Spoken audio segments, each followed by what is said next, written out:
अस्सलामुअलैकुम। Special TV के programme छुपे खजाने के साथ मैं हूं आपका मेज़बान कबीर हयात। नाज़रीन, जैसा कि आप जानते हैं, हर प्रोग्राम में एक मुनफरिद मौजू लिए आपकी खिदमत में हाजिर होते हैं। आज जिस मौजू पर हम बात करने जा रहे हैं वो इसलिए भी बहुत अहमियत का हामिल है कि हमारे मुआशरे के अंदर बहुत से लोग तालीम से आरास्ता होते नज़र आते हैं, लेकिन इसके बावजूद जॉब्स का फुकदान है और बहुत से लोग जो हैं वो एजुकेशन इसलिए भी अवेल नहीं कर पाते कि शायद एजुकेशन अवेल करने के बाद उनको उस अंदाज में नताइज नहीं मिलते जो उनके जहन में हुआ करते हैं। जॉब्स के फुकदान की वजह से और करंटली दौर हाज़िर के जदीद मसाइल हैं और जदीद मसाइल का हल भी यकीनन जदीद अंदाज ही में मुमकिन है। अगर हम बात करें सोशल मीडिया की या ऑनलाइन जो प्लेटफॉर्म्स हैं जिन पे आप अर्निंग्स कर सकते हैं, इन तमाम तर चीज़ों की आमद की वजह से बहुत से लोग हायर एजुकेशन की तरफ नहीं जाते, बल्कि अपनी माइनर एजुकेशन के साथ ही इन तमाम तर चीज़ों से अपने आप को आरास्ता करने के बाद एक अच्छी अर्निंग्स करते नज़र आते हैं।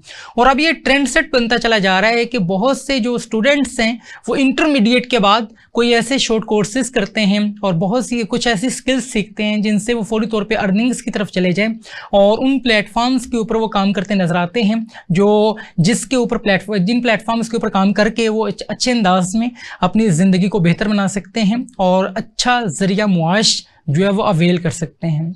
लेकिन यकीनन एजुकेशन की जो अहमियत है वो अपनी जगह मौजूद है और वही अक़वाम तरक्की किया करती हैं जहाँ पे लिटरेसी रेट बहुत ज़्यादा हुआ करता है।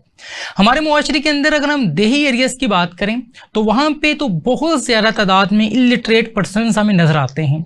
और अब करंटली हमने ये देखा कि सोशल मीडिया और ऑनलाइन प्लेटफॉर्म्स की आमद की वजह से जो बहुत से लोग हैं जो एजुकेशन अवेल करना चाहते थे नहीं करते हैं, क्योंकि उनको पता है कि अगर हम एजुकेशन अवेल करेंगे, मास्टर्स करेंगे, एमफिल करेंगे तो भी हम उतनी ही अर्निंग्स कर सकते हैं जितनी अर्निंग्स हम एफएससी या एक मैट्रिक स्टूडेंट जो है वो स्किल्स सीखने के बाद जो वो कर सकता है।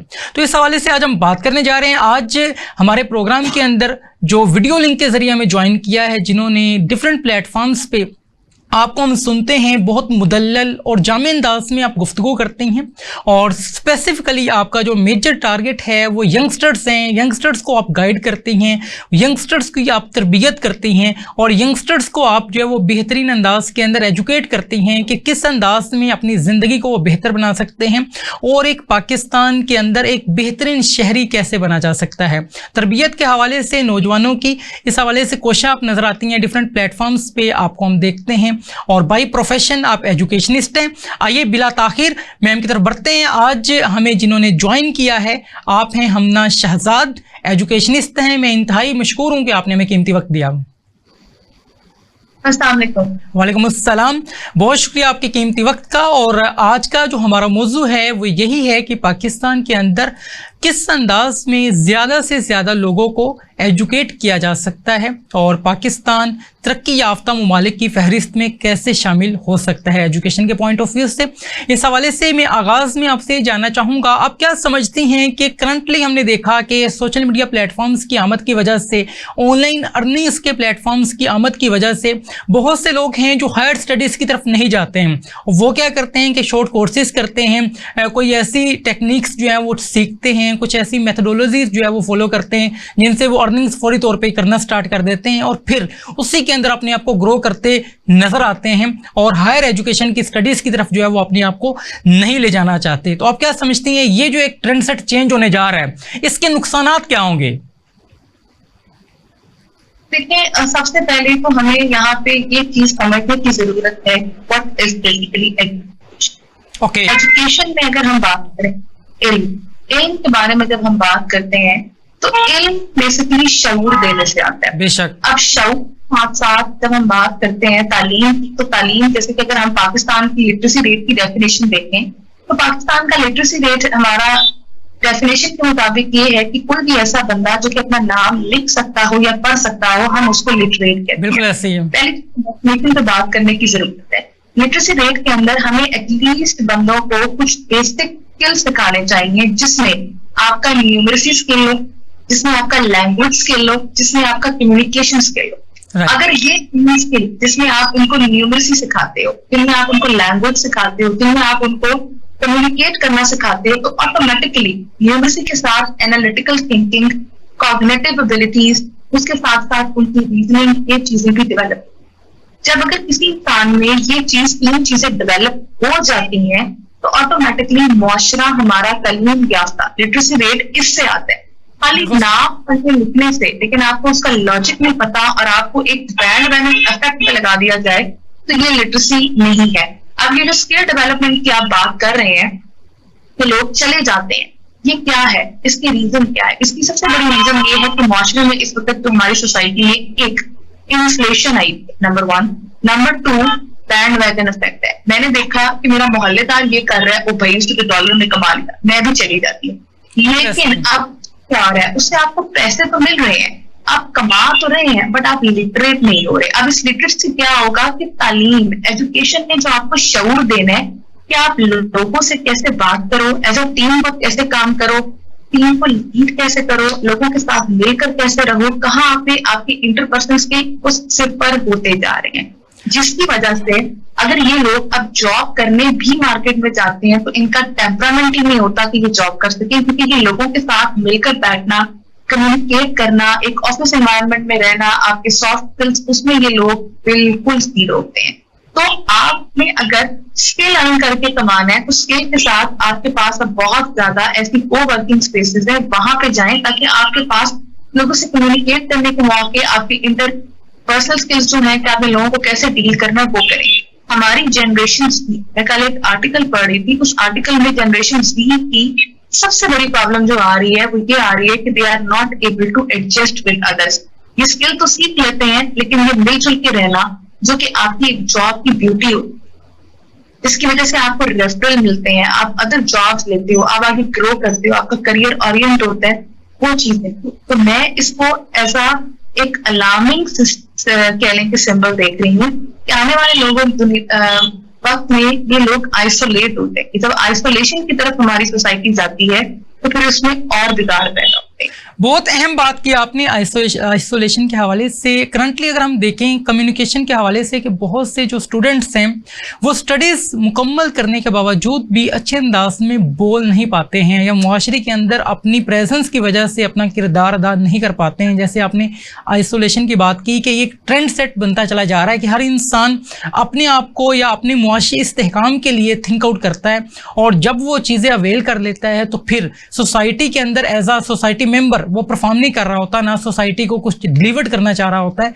न बल्कि ये अंदाज़ हुआ करता था हमारे पहले आज से 10 से 20 साल पहले देखें जो एजुकेटेड लोग हुआ करते थे उनका एक इन्फ्लुएंस हुआ करता था सोसाइटी के अंदर, लोग उनको फॉलो किया करते थे, लोग उनसे जो है वो तालीमात हासिल किया करते थे। लेकिन अब जो आज का जो एजुकेटर है या आज का जो स्पेसिफिकली जो इंडिविजुअल है, एजुकेटेड इंडिविजुअल है, वो उसका जो मेन पर्पस है वो जस्ट अर्निंग है, वो आइसोलेशन के साथ अपनी अर्निंग्स के ऊपर जो फोकस करता है। तो ये जो एक ट्रेंड सेट है मुआशरे के अंदर बहुत ज़्यादा पेनिट्रेट कर चुका हुआ है। क्या समझती हैं, क्या आने वाले वक्त के अंदर इसके कोई नुकसान होने जा रहे हैं? बहुत ज्यादा होने जा रहे हैं और इसी वजह से अगर आप देखें तो काफी ज्यादा ऑर्गेनाइजेशन जो है, मतलब अगर मैं अपनी बात भी करूं, मैं भी ऐसी ऑर्गेनाइजेशन के साथ अटैच हूँ कि बहुत सारी ऑर्गेनाइजेशन अब लोगों को इनवाइट करके उनके स्कूल, कॉलेजेस, यूनिवर्सिटीज के साथ MOU साइन करके उनकी यूथ को, उनके स्टूडेंट्स को ये ट्रेनिंग्स दे रही हैं कि प्रेजेंटेशन स्किल्स के ऊपर, कम्युनिकेशन स्किल्स के ऊपर कि आपने करना है। अगर हम सिर्फ और सिर्फ अर्निंग पे चले जाएंगे, हमें इस बात को एडमिट करती हूँ कि in the end everybody has to pay the bill, मैं इस बात को एडमिट करती हूँ, इस बात से डिनाई नहीं करती, हमें अर्निंग करनी है, लेकिन अर्निंग करने के साथ साथ हमें ये भी देख,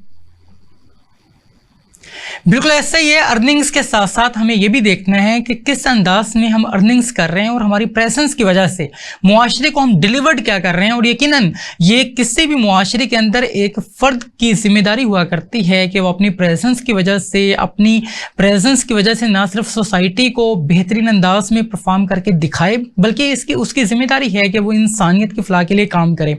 जैसे मैम ने यहाँ बात की और बहुत हैरान कुन ये सिचुएशन है जिसका जिक्र यहाँ पे किया गया कि एक एक ग्रेजुएट स्टूडेंट जो ग्रेजुएशन के 4 इयर्स अपनी यूनिवर्सिटी के अंदर सर्व करता है, डिफरेंट प्रोफेसर्स के साथ जो है वो डिफरेंट प्रोफेसर्स जो है वो उसको टीच करते हैं, डिफरेंट जो सब्जेक्ट्स हैं वो तमाम तर चीज़ें रीड करता है, उन तमाम तर चीज़ों को करने के बाद दोबारा से 3 मंथ का उसको कोर्स करना पड़ता है उसी यूनिवर्सिटी से सॉफ्ट स्किल्स का, ताकि वो सॉफ्ट स्किल्स सीख सके और अपनी पर्सनालिटी ग्रूमिंग के हवाले से काम कर सके। तो यकीनन ये जो छोटी छोटी चीज़ें हैं ये बहुत ज़्यादा जो है वो ख़तरनाक हद तक पहुँचती जा रही है। मैं आपसे यही जानना चाहूँगा, जैसे आपने अपनी गुफ्तगू के अंदर जिक्र किया कि हमारे मुआशरे के अंदर क्या है, सॉफ्ट स्किल्स के अंदर डिफरेंट ऑर्गेनाइजेशंस हैं जो यूनिवर्सिटीज़ के साथ IMO साइन करने के बाद आप ही के स्टूडेंट्स को जो है वो सॉफ्ट स्किल्स सिखा रही हैं। तो ये एक ट्रेंड सेट हर यूनिवर्सिटी के अंदर बिल्ड हो चुका हुआ है। तो क्या वजह है कि 4 इयर्स एजुकेशन के बाद वो स्टूडेंट वहीं पे अपने जो उसके फैकल्टी मेंबर्स हैं, क्या उसको क्यों इस अंदाज में एजुकेट नहीं कर पाए कि वो तमाम तर अपनी डिग्री मुकम्मल कर चुका, लेकिन अभी भी उसको 3 मंथ के ऐसे कोर्स की जरूरत है जहां पे उसकी पर्सनैलिटी डेवलपमेंट के हवाले से वो अपने आप को बेहतर बना सके? देखिए सर, मैंने खुद यूनिवर्सिटी में टीच किया हुआ है। मैंने यूनिवर्सिटी में एज ए लेक्चरर और एज एन असिस्टेंट प्रोफेसर पढ़ाया हुआ है। अब मैं आपको एक बड़ी अपनी प्रैक्टिकल एग्जांपल से एक बात बताती हूँ कि यूनिवर्सिटी में कोई भी कोर्स पढ़ाने के लिए हमारे पास या तो 24 आवर्स होते हैं उस कोर्स को क्रेडिट आवर्स उसके, क्या उसके 36 क्रेडिट आवर्स होते हैं।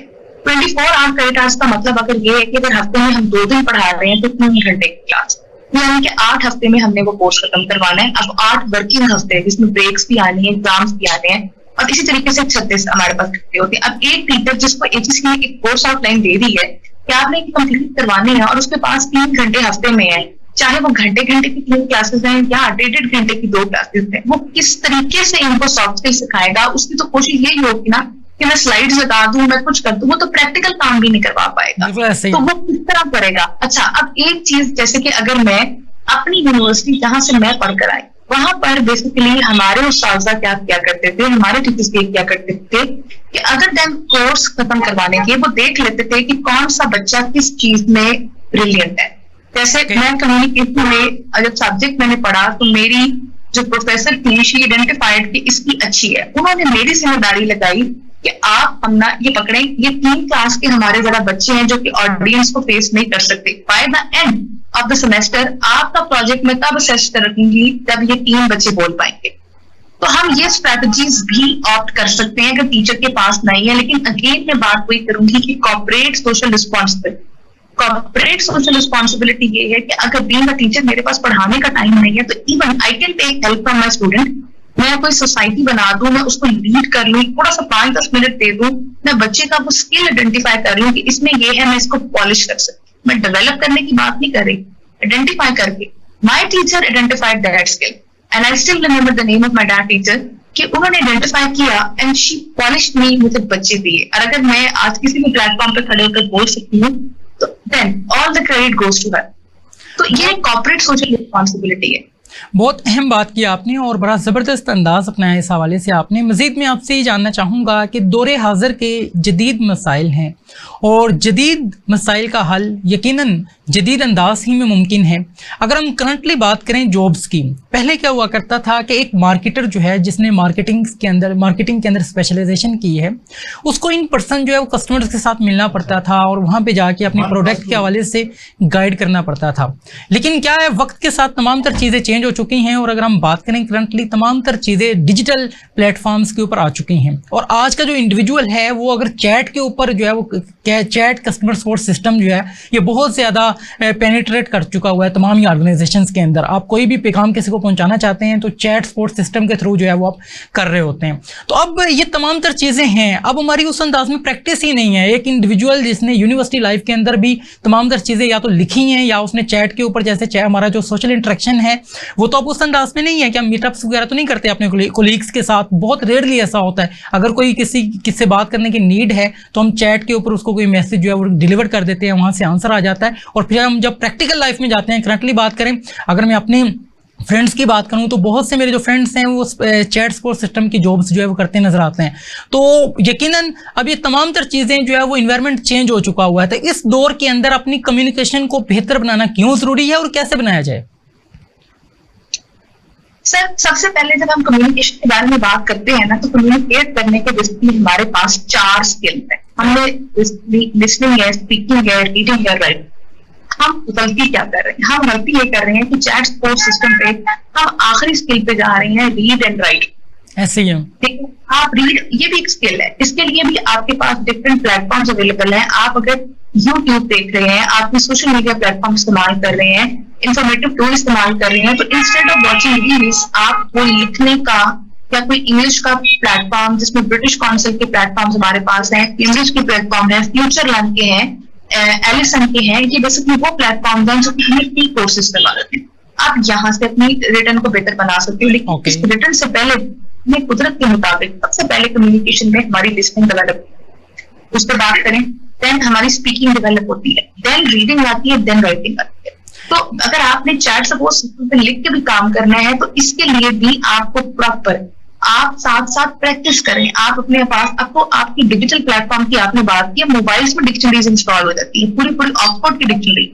मेरे अपने मोबाइल में ऑक्सफोर्ड और कैम्ब्रिज दोनों की डिक्शनरी है। मैं जहां भी कहीं पे फंसती हूँ, मैं ऑक्सफोर्ड की डिक्शनरी से हेल्प ले लेती हूँ।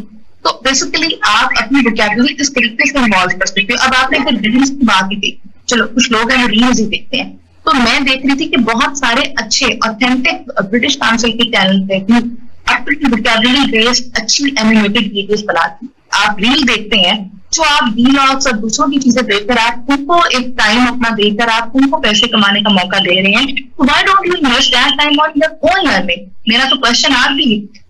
So platforms are there which are free of cost. It's just about the interest. There is a dire need to create interest of the youth कि आपने करना क्या है। बहुत अहम बात की आपने कि फर्स्ट ऑफ ऑल आपने ये आइडेंटिफाई करना है कि आप करना क्या चाहते हैं, और उसी के बाद यकीनन आप अच्छे डिसीजंस ले सकते हैं और अच्छे अंदाज में अपने नताइज को अवेल कर सकते हैं। हमना, मैं मज़ीद आपसे जानना चाहूँगा, आप क्या समझती हैं कि दौरे हाजिर में हमारा जो तालीमी निज़ाम है, इसमें किस तरह के इस्लाहात की ज़रूरत है? सर, सबसे पहले तो ना हमें स्किल बेस्ड एजुकेशन की तरफ जाना चाहिए। अल्टीमेटली हम अपने एजुकेशन को ग्रामीण की तरफ, रट्टे की तरफ okay. हमारा एजुकेशन, मैं किसी को एजुकेशन से वापस हूँ, प्री प्राइमरी सेकेंडरी है, तो मैं अभी भी अपने एजुकेशन सिस्टम को ये बात कहूंगी कि हम एक बच्चे को उसके मेमोराइजेशन स्किल के ऊपर से, now what is memorisation skill, कि मैंने ये चीज कितनी अच्छी याद करती है। इसकी एग्जाम्पल बिल्कुल ही ऐसे है कि जैसे जंगल में हाथी भी है, बंदर भी है, मछली भी है, भालू भी है, बिल्ली भी है, और मैं उन सबको कहती हूँ कि for the fair examination everybody has to take the same exam. आपको इस दरख्त पे चढ़ना है। बंदर तो छलांगे मार के डिस्टिंक्शन से पास हो जाएगा, मछली बेचारी निकल ही नहीं पाएगी, बिल्ली। बिल्कुल ऐसा ही है। हमारे मुआशरे के अंदर जो तलीमी निज़ाम है, जैसे प्रैक्टिकल एजुकेशन की आपने बात की, यकीनन बहुत लाजिम है। जब आप प्रैक्टिकल एजुकेशन अवेल करते हैं तो आप बेहतरीन अंदाज में इनोवेटिव आइडियाज़ के साथ मुआशरे के अंदर नई चीज़ें जो है वो इंट्रोड्यूस करवाते हैं, और इससे क्या होता है कि हमारा जो मुआशरा है वो ग्रो करता है। और स्पेसिफ़िकली आजकल हमारे मुआशरे के अंदर मेमोराइजेशन की जैसे बात की जा रही है, ये एक ट्रेंड सेट है जो बहुत अरसे से हम देखते हैं कि क्लास के अंदर जिनकी मेमोरी जो है वो तेज़ होती है, जो अच्छे अंदाज में चीज़ों को याद कर सकते हैं, वो फर्स्ट पोजीशन हर एग्ज़ाम में अवेल करते हैं, और मास्टर्स तक उनके जो ग्रेड्स हैं वो बहुत हाई होते हैं। और जब फिर वो जॉब्स की तरफ जाते हैं तो फिर वहाँ पे भी इसी अंदाज में है कि आपने जो याद किया है वो आप लिख दें, और वो लोग जॉब्स भी अवेल कर पाते हैं। लेकिन फिर क्या है कि इनोवेशंस ना होने की वजह से, जो है वो इनोवेटिव आइडियाज़ ना होने की वजह से मुआशरे के अंदर जो चेंज है वो हमें नज़र नहीं आता। और प्राइवेट सेक्टर की अगर हम बात करें, प्राइवेट सेक्टर के अंदर ग्रेड्स को एज सच इतनी अहमियत नहीं दी जाती जितना इंसान की पर्सनैलिटी को या इंसान के अंदर जो इनोवेटिव आइडियाज़ हैं उनको जो है वो ज़्यादा अहमियत दी जाती है। इसी वजह से हम देखते हैं कि जो प्राइवेट सेक्टर के ऑर्गेनाइजेशंस हैं वो ज़्यादा तरक्की करती दिखाई देती हैं। तो इसी के साथ मुझे ब्रेक के लिए कहा जा रहा है। बढ़ते हैं एक ब्रेक की जानिब और मिलते हैं एक छोटे से ब्रेक के बाद। नाज़रीन, एक बार फिर से आपको खुशामदीद कहेंगे। प्रोग्राम का सिलसिला इसी अंदाज में जारी है। बहुत अहम बात की आपने, हमारे दरमियान जो गेस्ट मौजूद हैं हमना शहजाद ने, कि जब आप कोई काम करना चाहते हैं तो उससे कर गुजरें। इसी बात को ब्रेन ट्रेसी ने, एक मशहूर राइटर जिन्होंने कामयाबी के हसूल के हवाले से 100 कवानीन तहरीर किए, ब्रेन ट्रेसी ने उनसे पूछा, इन 100 कवानीन में से कौन सा ऐसा डिसिप्लिन है या कौन सा ऐसा कानून है जिसको इंसान अपना ले तो वो कामयाबी की राह पर गामजन हो सकता है। उन राइटर का ये कहना था, सेल्फ डिसिप्लिन। जो आप करना चाहते हैं वो कर गुजरें। आज हम इनिशिएटिव नहीं ले पाते हैं, जिसकी वजह से हम देखते हैं कि हमारे जो नताइज हैं वो हमारी ख्वाहिशात के मुताबिक नहीं होते। हमना मैं आपसे मज़ीद ये जानना चाहूँगा, यकीनन आप स्टूडेंट्स के बहुत क्लोज रहती हैं और स्टूडेंट्स के जो बुनियादी मसाइल हैं उनको अच्छे अंदाज में जानती हैं। आज का जो स्टूडेंट है वो इनिशिएटिव लेने में बहुत से प्रॉब्लम्स का शिकार नज़र आता है, इनिशिएटिव नहीं ले पाता। पाकिस्तान की अगर हम बात करें 40% जो स्टूडेंट्स हैं वो बिजनेस स्टडीज़ करते हैं, इसके बावजूद वो बिजनेस आइडियाज़ उनके पास होते हैं लेकिन उनके इनिशिएटिव्स नहीं ले पाते हैं और जॉब्स की तरफ जो है वो जाते ज़्यादा नज़र आते हैं। तो जानना ये चाहूँगा कि आज के जो यंगस्टर्स हैं वो इनिशिएटिव लेने में क्यों देर करते हैं और आप क्या समझती हैं इनिशिएटिव लेने में उनको किन मसाइल का सामना है? तो सबसे पहले तो हमें ये चीज समझनी चाहिए कि हमारी जो आज का यंगस्टर है ये हमारे पास जनरेशन सी एक रिसर्च के मुताबिक ये अब तक की वो वाली जनरेशन है जो असाबी तौर पर सबसे ज्यादा कह लें कि कमजोर नेशन। ये वो नेशन है कि जो किसी भी चीज को फेस नहीं कर सकती और ये जल्दी से जल्दी कोलैप्स करे। तो बेसिकली सबसे बड़ी बात ये बच्चे को है कि इस वक्त हमारी यूनिवर्सिटीज में पढ़ रहे हैं तो हम दौर देखें आज से 5, 10 साल 15 साल की बताएं तो ये सारे का सारा जब से सोशल मीडिया का ट्रेंड हुआ है ये वो बच्चे हैं। इन्होंने बेसिकली अपनी सारी की सारी एक्टिविटीज जैसे हमारे स्पेसिफिक पीरियड हुआ करते थे, स्कूलिंग में जो पीरियड हुआ करते थे वो हैंडवर्क के पीरियड हुआ करते थे जिसमें हम कोई चीज क्रिएट करते थे, हमारे टीचर्स हैंडवर्क क्रिएट करते थे, हमारी कोई कुकिंग की क्लासेस का पीरियड हुआ करता था, लड़कों के लिए क्रिकेट मैचेस हुआ करते थे, लड़कियों के भी स्पोर्ट्स क्लब हुआ करते थे। अगर अब आप ये चीजें देखें तो आपको स्कूल में से 8-10 साल से ये चीजें ऑब्सोलीट होती हुई नजर आएंगी। अब इसकी जगह आपको डिफरेंट चीजें नजर आएंगी, जैसे कि फॉर एग्जाम्पल मूव डे नजर आएगा, आपको बेकिंग डे नजर आएगा। तो वो एक चीज जो कि आपकी हैंड ऑन एक्टिविटी और साथ साथ बच्चे की कॉग्निटिव एबिलिटीज, देखिए डिसीजन मेकिंग का सबसे ज्यादा ताल्लुक हार्वर्ड गार्डनर की मुताबिक आपकी कॉग्निटिव एबिलिटी है। हमें ये चीज समझने की जरूरत है कि इंटेलिजेंस के भी 8 लेवल, कुछ बच्चे देख के सीखते हैं, कुछ पढ़ के सीखते हैं, कुछ जगह पे जाके सीखते हैं, कुछ बच्चे हमारे पास वो वाले बच्चे होते हैं जो कि आपकी चीजों को कंपेयर एंड कंट्रास्ट करके सीखते हैं, कुछ बच्चे ऐसे होते हैं जो कि ज्योग्राफी पे जाके कुछ स्पेशल लर्नर्स होते हैं। हमें सबसे पहले तो इन लर्नर्स को आइडेंटिफाई करना है कि हमारी क्लास में इटसेल्फ चाहे वो स्कूल की है, कॉलेज की है, यूनिवर्सिटी की है, तो मिक्स एबिलिटी, हमारा जब पढ़ाने का तरीका ही मिक्स एबिलिटी तो नहीं है। हम एक तरीके से जो है तो हर एक को हाँक रहे हैं तो हम क्या पढ़ाएंगे। तो इनकी सबसे बड़ी वजह हम इनकी कॉग्निटिव डेवलपमेंट ही नहीं कर पा रहे, इनको रिस्क टेकर ही नहीं बना पा रहे, इनको ये समझा ही नहीं पा रहे कि हाई रिस्क हाई रिटर्न होता है। हम इनको वो सामने आना, वो कॉन्फिडेंस दे ही नहीं पा रहे। ये वो बच्चे हैं जो कि सामने नहीं आ पाते।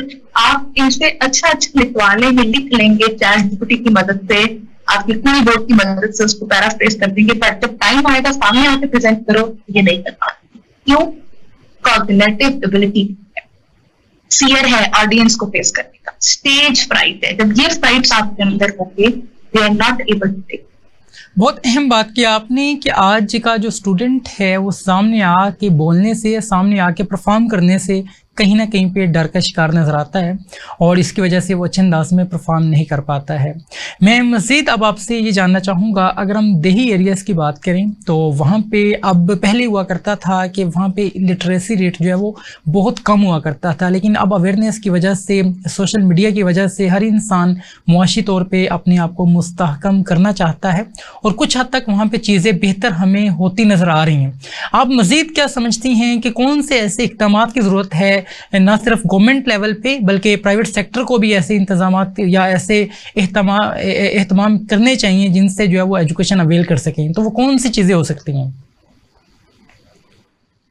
देखिए, सबसे पहले तो गवर्नमेंट लेवल पे हम जो अपना करिकुलम बना रहे हैं उस करिकुलम को आने वाले वक्त नीड को देखते हैं। गवर्नमेंट का काम है क्योंकि करिकुलम के स्टैंडर्ड्स, करिकुलम की स्टैंड्स है, चाहे वो स्कूल का करिकुलम है, प्री का करिकुलम है, प्री प्राइमरी का करिकुलम है, सेकेंडरी का है, हायर सेकेंडरी का है, क्या आपका अंडर ग्रेजुएट प्रोग्राम का करिकुलम है, APC बना रही है, सबसे पहले तो करिकुलम को सेट करें। करिकुलम में देखिए कि आने वाले दिनों में जॉब्स के मार्केट का ट्रेंड क्या है, नेशनल लेवल पे, इंटरनेशनल लेवल, उसको देखते हुए आप स्पैन और उसको देखते हुए आप स्टैंडर्ड, उसको देखते हुए आप मॉक स्टडीज और course plan, course outlines set करें। बहुत अहम बात की आपने कि मार्केट के ट्रेंड्स को मद्देनज़र रखते हुए अगर आप स्टूडेंट्स को गाइड करेंगे, एजुकेट करेंगे, तो यकीनन वो अच्छे अंदाज में मार्केट में परफॉर्म भी कर सकेंगे और जॉब्स अवेल भी कर पाएंगे और अपॉर्चुनिटीज़ के लिए वो मुकम्मल तौर पे तैयार हो चुके होंगे। अभी करंटली ऐसा है कि स्टूडेंट टीच उसको वो चीज़ें की जाती हैं जो करंटली मार्केट के अंदर अवेलेबल ही नहीं है या मार्केट की डिमांड के मुताबिक नहीं है, जिसकी वजह से स्टूडेंट जब ग्रेजुएट करता है या एमफिल करता है तो एमफिल के बाद उसको वो तमाम तर चीज़ें नहीं मिल पाती हैं, जिसकी वजह से वो कहीं ना कहीं पे प्रॉब्लम की तरफ चला जाता है। मैं मज़ीद आपसे जानना चाहूँगा कि स्पेसिफिकली फ़ीमेल्स जो हमारे माशरे के अंदर हम देखते हैं कि हायर एजुकेशन के अंदर जो फीमेल्स की तादाद है इसमें मुसलसल इजाफा होता चला जा रहा है, और अगर हम गोल्ड मेडलिस्ट की बात करें इनमें भी ज़्यादा तादाद हुआ करती है, वो फीमेल स्टूडेंट्स की हुआ करती है। तो आप क्या समझती हैं जो फीमेल स्टूडेंट्स हैं वो अच्छे ग्रेड्स लेती हैं और गोल्ड मेडलिस्ट हो जाती हैं, इसके बावजूद भी वो अपनी प्रेजेंस की वजह से सोसाइटी डेवलपमेंट के अंदर अपना किरदार इस अंदाज में नहीं परफॉर्म कर पाती कि वो मार्केट के अंदर परफॉर्म नहीं करती और उनको जॉब्स करने का उस अंदाज में जो है वो प्रॉपरली ना तो या कहीं ना कहीं पे प्रॉब्लम आते हैं उनको, और उसकी वजह से वो बस एजुकेशन अवेल करने के बाद जस्ट घर में जो है वो अपनी तमाम तर चीज़ें करती नजर आती हैं। तो आप क्या समझती हैं कि आज की जो फीमेल्स हैं स्पेसिफिकली उनको किस तरह की डिग्रीज अवेल करनी चाहिए ताकि कल को वही डिग्रीज उनको फ़ायदा भी दे सकें? सबसे पहले ना तो मैं आपको यहाँ पे बात कहूंगी कि मैं जब खुद यूनिवर्सिटी में पढ़ती थी ना, मेरा यूनिवर्सिटी का टेन्योर 2003 से 2007 तक था। हमारी डिग्री जो थी वो रट्टे वाली नहीं थी, 4 साल का ऑनर्स प्रोग्राम था, BS का कंप्यूटर साइंस। हम अपनी डिग्री में मैं एंड तक एक वाहिद लड़की रह गई थी जो सामने आई थी, बाकी सब लड़कियां ड्रॉप आउट हो गई थी क्योंकि ये रटने वाला काम था। मैं अपनी यूनिवर्सिटी, मुझे मेरे फादर ने एडमिशन के टाइम एक बात कही थी, मेरी एक बहन डॉक्टर है, वो भी गवर्नमेंट की पढ़ी, एक बहन मेरी जो है वो 18वें ग्रेड की ऑफिसर है, तो ठीक है, एक बहन मेरी जो है वो LSE से पढ़ी थी, मतलब हम चारों बहनें टॉप नॉच यूनिवर्सिटी से पढ़ी थी। मेरे फादर ने हमें एक बात कही थी गवर्नमेंट की सीट पे कि अगर तो इसको यूटिलाइज करना है ना तो पढ़ना है, अगर तो उसके बाद इसको यूटिलाइज नहीं करना और आपने आगे इसका कोई कह लो कि रिटर्न माशरे को नहीं देना, अपने आप को संवारना नहीं है, तो किसी और का हक मार के ये सीट मत लो, यहीं पीछे हट जाओ, आपसे पीछे वाला ये सीट दे देगा, क्योंकि मेरिट पे लाइन लगी होती है गवर्नमेंट की सीट पे। तो सबसे पहले ये एजुकेट करने की जरूरत है पेरेंट्स, माशरे, माओ को, ठीक है, चाहे वो लड़के की माँ है चाहे वो लड़की की माँ है। लड़के की माँ को भी पता होना चाहिए कि अगर मैं पढ़ी लिखी बहू की डिमांड कर रही हूँ, पढ़ी लिखी लड़की की सोसाइटी में एडजस्टमेंट करने के लिए मुझे उसका स्केल भी। आप डॉक्टर तो डिमांड करते हो, लेकिन क्या डॉक्टर आपने घर में गोल रोटी पकाने के लिए नहीं है? डॉक्टर अगर बनी है तो वो तो फिर हाउस जॉब भी करे, उसने FCPS करना है, वो तो फिर ट्रेनिंग भी करेगी, फिर ट्रेनिंग करने के बाद वो तो कोई उसका तो फिर हॉस्पिटल में ऑल टाइम्स की ड्यूटीज भी लगेगी। तो डॉक्टर क्यों डॉक्टर्स के साथ कंफर्टेबल होते हैं? क्योंकि उनको पता होता है कि हमने ये किया होता है। इसी तरीके से सेम प्रोफेशन के लोग क्यों होते हैं? तो जहां पर बेसिकली जरूरत है आपको दोनों पार्टीज को, लड़के को भी एजुकेट करने की, लड़की की भी, और उसके बाद पूरे माशरे के पेरेंट्स को भी, कि अगर ये पढ़ रही हैं तो इसको अप्लाई करें। अगर आपने तालीम लेके, चाहे वो आपकी डॉक्टरी ही क्यों नहीं, चाहे वो आपकी इंजीनियरिंग ही क्यों नहीं है, वो लेकर अगर हमने घर ही बैठना है तो फिर उससे बेहतर है कि आप स्किल बेस्ड एजुकेशन मत लें, आपसे पीछे जो मेरिट पे खड़ा है। मेरा यहाँ पे क्वेश्चन यही है कि आपने करना वो है जो आपका दिल करता है। मैंने खुद जो करना चाहती थी मैंने वही किया, लेकिन यहाँ पर आपने पेरेंट्स को एजुकेट करना है कि उनको सपोर्ट करें कि वो माशरे में अप्लाई, दोनों तरफ के पेरेंट्स। बहुत अहम बात की आपने, और यकीनन आपका जो पैगाम है वो बहुत से पेरेंट्स तक पहुंच चुका है, और यकीनन ये तमाम तर चीज़ें होंगी तो मुआशरा बेहतरीन अंदाज में सर्वाइव करेगा। मुआशरे के अंदर जो प्रॉब्लम्स हैं उनको हम रिजॉल्व करते नज़र आएंगे, और एक एजुकेटेड जो पर्सन है यकीनन मुआशरे के जो प्रॉब्लम्स हैं ना सिर्फ उनको एड्रेस करता है बल्कि उनको रिजॉल्व भी करता है। मज़ीद मैं आपसे जानना चाहूँगा कि आप स्पेसिफिकली स्टूडेंट्स के करीब रहती हैं और स्टूडेंट्स के मसाइल को बेहतरीन अंदाज में जानती हैं, तो आप क्या समझती हैं कि दौरे हाजिर में आज का जो स्टूडेंट है उसको बुनियादी किन मसाइल का सामना है? तो जिसकी मैंने आपसे पहले भी बात की, कम्युनिकेशन का, स्टेज फ्राइट का, देन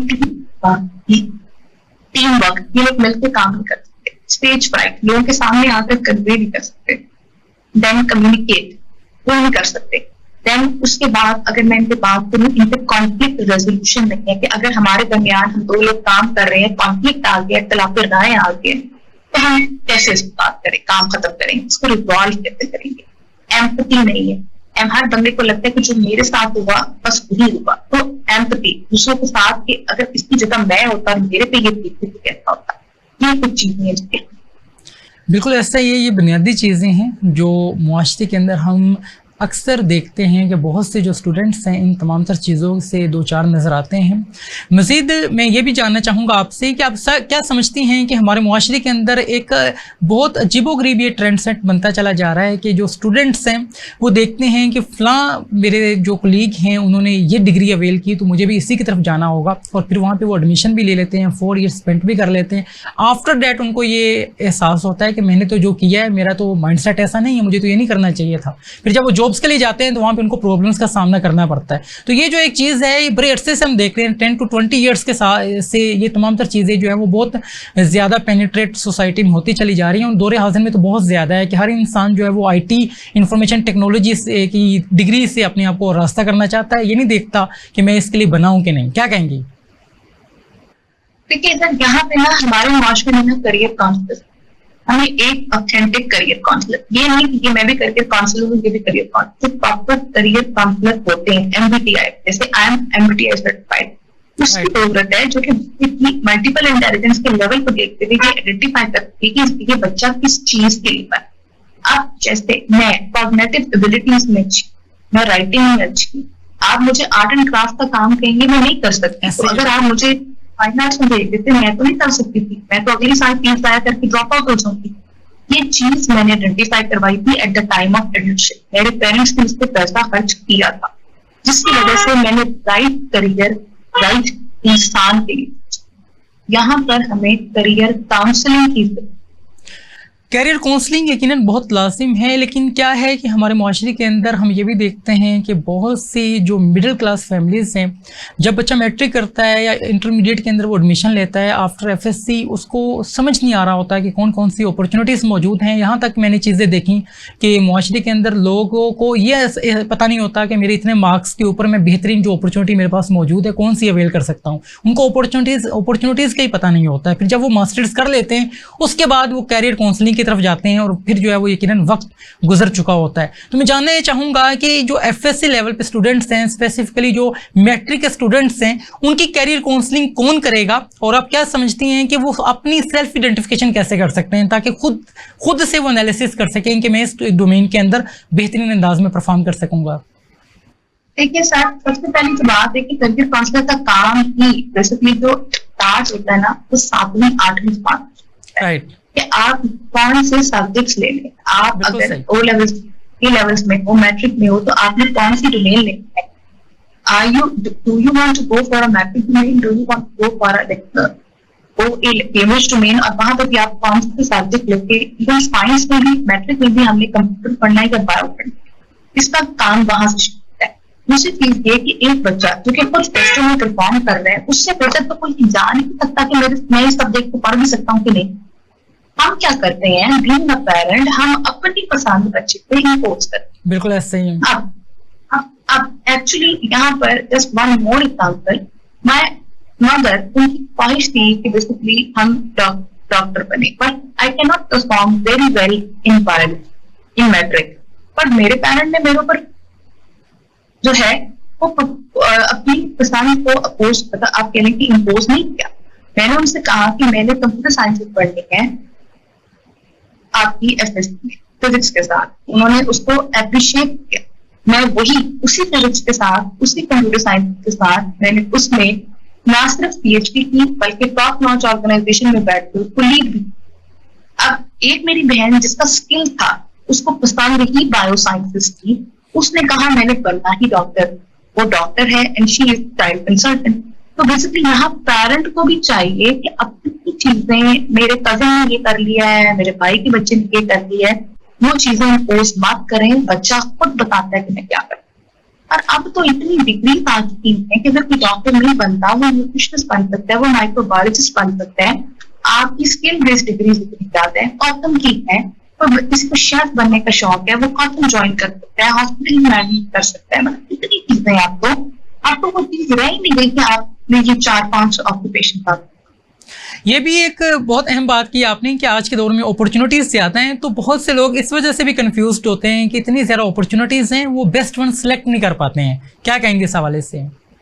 देखिए, वो बेस्ट वन इसलिए सिलेक्ट नहीं कर पाते, अपना एनालिसिस नहीं किया होता कि किसमें अच्छी है, किसमें वीक है, किसमें अनफिट है, तो मेहनत की जरूरत है। तो अगेन मैं बात करती 7वीं 8वीं बात में करियर काउंसलिंग करें, नहीं करवानी खुद से आइडेंटिफाई।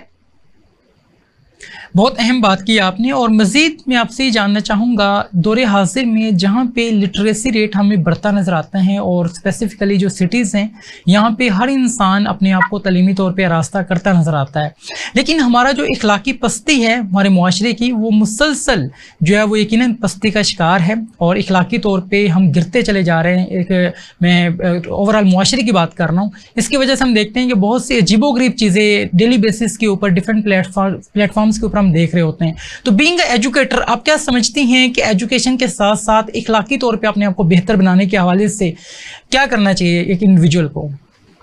देखिए सर, शोर और शब्द, ठीक है, इन दोनों में फर्क है एम का, और वो एम जो है वो इल्म का है। इल्म का काम क्या है? एजुकेशन का काम है to differentiate between right and wrong, to differentiate between evil and good. तो हमें तमीज बताना सिंपल। अगर हमने डिग्री ली है, डिग्री का मतलब आप क्वालिफाइड हैं, आप educate. You need to educate people so that they can differentiate between right and wrong. बिल्कुल सही। बहुत अहम बात की आपने। प्रोग्राम का दौरानिया अपने इख्तितामी मराहल में दाखिल हो चुका है। लास्ट में कोई पैगाम स्पेसिफिकली ऑडियंस के लिए आप देना चाहें? देखिए, मेरा पैगाम जो है वो 2 है। नंबर 1 फॉर द पेरेंट्स, और मैं पेरेंट्स को कहना चाहूंगी कि प्लीज प्लीज प्लीज आप अपने बच्चों पे बहुत इन्वेस्ट करते हैं, उनको बाहर खाने खिलाते हैं, कुकिंग करवाते हैं, आउटिंग करवाते हैं, आउट ऑफ द कंट्री सैर करवाते हैं, नॉर्दर्न एरियाज की सैर करवाते हैं, जरूर करवाइए, आपको कोई नहीं रोक रहा। लेकिन उसमें से ही थोड़ा सा पैसे देकर उनकी राइट टाइम पे करियर काउंसलिंग करवाएं, ताकि वो अपनी स्किल को देखते हुए अपनी तालीम पे लगाएं। नंबर 2, अब मैं अपने पेरेंट्स को ये भी कहूंगी कि आप अगर अपने बेटियों को तालीम दे रहे हैं तो साथ साथ उनको अपस्किल भी करें, उनको बताएंगे कि इन्हें उसको यूटिलाइज, डिग्री लेके घर नहीं बैठना। अगर आपने घर ही बैठना है, उसको यूटिलाइज नहीं करना, उसको सोसाइटी को रिटर्न नहीं करना, तो प्लीज वो सीट किसी और तो आपके पीछे खड़ा है, मैं भी उसको आपसे ज्यादा।